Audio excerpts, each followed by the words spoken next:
안녕하세요. 오늘날은 IT 시대입니다. IT의 성장은 현재 진행형이고 거듭하여 발전할 것입니다. IT란 정보를 신속하고 정확하게 효율적으로 수집하여 처리하고 전달하기 위한 총체적 기술을 뜻합니다. 쉬지 않는 과학의 발전으로 기계는 점점 더 유능해지고 유익해질 것입니다. 기기는 삶 속에 깊이 침투해 들어올 것입니다. 지금도 영상으로 기계로 강의를 진행하고 있지 않습니까? 인간은 기술과 기기를 통해 온라인에서 점점 더 연결되고 더 많은 사람들이 온라인 속으로 들어올 것입니다. 그러나 현대인은 이 IT에서 인포메이션은 빼놓은 채 테크놀로지, 테크놀로지죠. 기술에만 초점을 맞추고 정보보다 기술에만 경탄하는 경향이 있습니다. 기술이 수단이라면 정보는 목적입니다. 기술과 정보 모두가 중요하죠. 인간에게요. 엄밀히 말해 기술은 정보를 전달하기 위한 수단으로 필요한 것입니다. 다시 말해 목적이 수단보다 더 중요하다는 말씀입니다. 기술이 편리를 제공하는 반면에 정보는 가치와 관련되어 있습니다. 인문학은 기술은 과학이고 인문학은 인간에 관한 이해입니다. 인문학은 인간에게 가장 유익하고 가치 있는 정보를 제공합니다.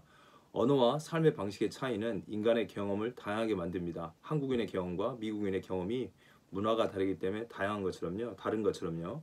수많은 다름에도 불구하고 모든 인간은 같은 종이라는 점에서 공통성이 있습니다. 흑인이든 백인이든요. 같은 종이라는 거죠.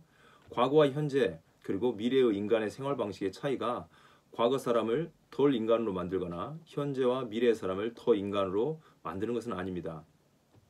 의학이 병을 예방하고 치료함으로써 인간의 몸을 돌본다면 인문학, 철학, 그리고 논리학은 인간의 삶을 돌본다고 말할 수 있습니다. 물론 인문학의 사전적 의미는 언어, 문학, 철학, 역사를 연구하는 학문입니다. 문학, 역사, 철학 등은 인류가 물려준 소중한 문화유산입니다.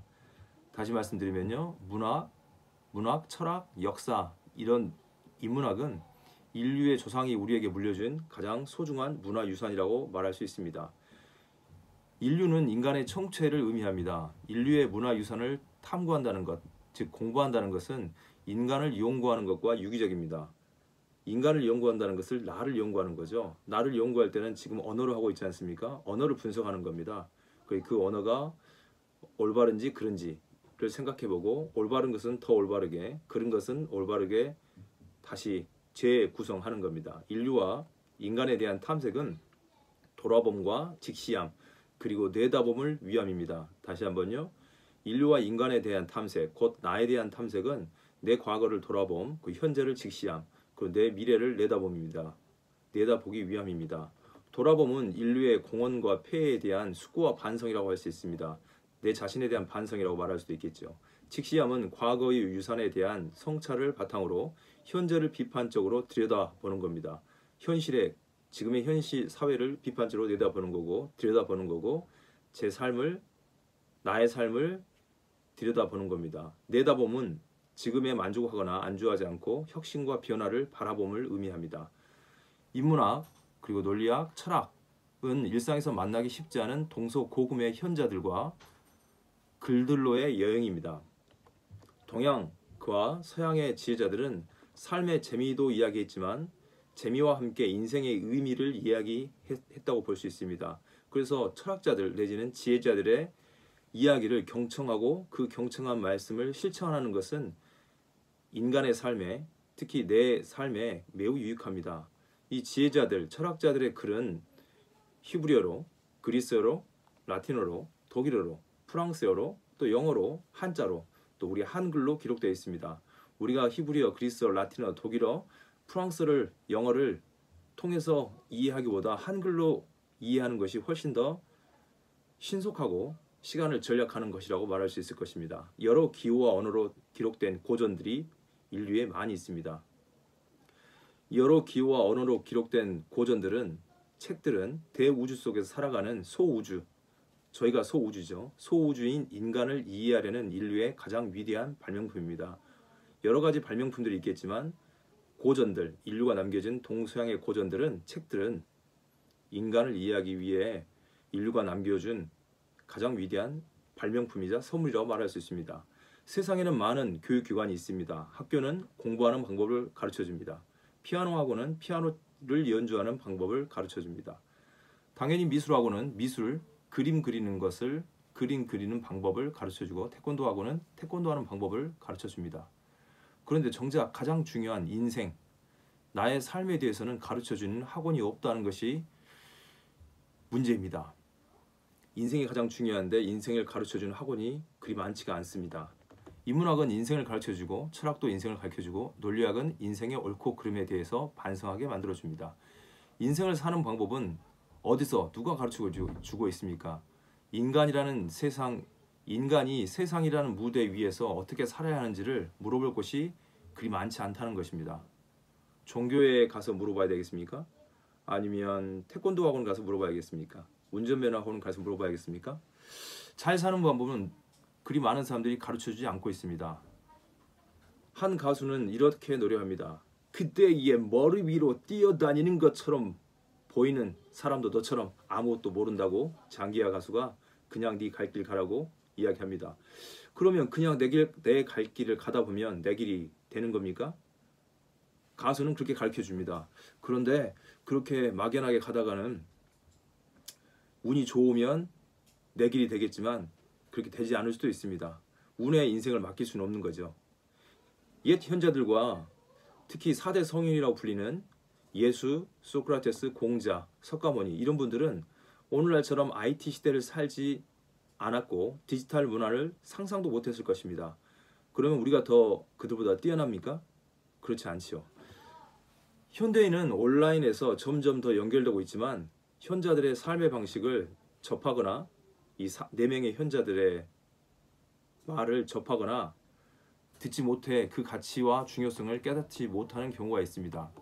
세계 고전에 들어있는 정보는 삶과 생각을 성장시키는데 필수적입니다.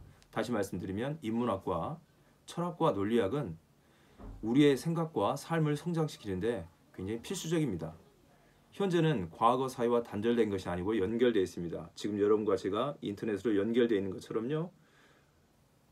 과거가 현재를 이어주고 현재가 미래로 나아가는 것입니다. 물론 과거의 생활 공간과 삶의 형태나 관습이 현재와 너무나도 다름에도 불구하고 세계 고전에 담겨있는 지혜는 물론 IT 시대가 아니었지만 지혜는 모든 시대의 인간에게 유익합니다.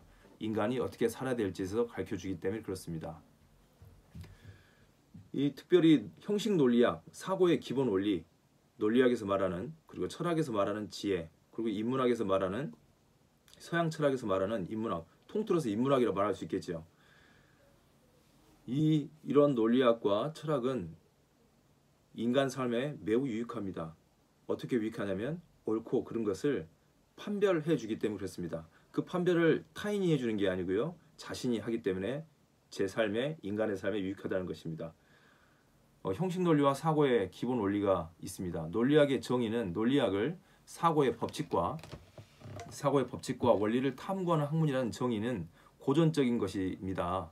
이 고전적 정의는 너무나 포괄적이고 애매해서 오늘날 더 이상 실질적 내용을 찾기 어렵게 되었습니다. 논리학이 사고의 특정한 작용 방식을 다루는 것은 사실입니다. 그러나 이 고전적 정의는 비교적 최근에 출발한 심리학이나 인지과학처럼 마음을 탐구하는 다른 분야들과 적절하게 차별성을 드러내지 못하는 점에서 결함이 있습니다. 과거 것을 마치 아이폰 1보다 2가 더 발전됐고 2보다 지금 아이폰 11까지 나왔습니다. 11을 쓰고 싶지 누가 아이폰 1을 쓰고 싶은 사람은 그렇게 많지 않을 것입니다. 쓰고 싶은 사람도 있겠죠. 그런 것처럼 논리학도 정의가 여러 가지입니다. 방금 고전적 정의는 사고의 법칙과 원리를 탐구하는 학문이라는 정의는 고전적이어서 그렇게 모든 걸 포괄하고 있지 않다고 봅니다. 논리학에 관한 모든 것을요. 논리학은 더 이상 인간의 사고 작용에 관한 유일한 탐구가 아닙니다. 이 때문에 오늘날 논리학의 정의는 좀 더 구체적으로 할 필요가 있습니다. 그래서 이렇게 구체적으로 정의한 분이 계시는데 어빙 코피라는 분입니다. 어빙 코피요. 어빙 코피에 따르면 논리학은 좋은 추론, 정확한 추론, 나쁜 추론, 부정확한 추론을 구분해주는 방법과 원리를 연구하는 학문이라고 정의하고 있습니다. 현대적 버전이죠.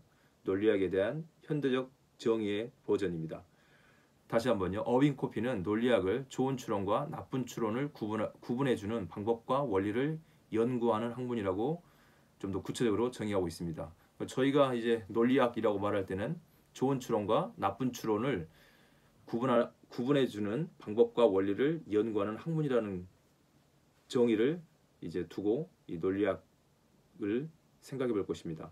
논리학은 하나만 있는 게 아니고 여러 가지 논리학이 있습니다. 그 여러 가지 논리학은 다음 영상에 올리도록 하겠습니다.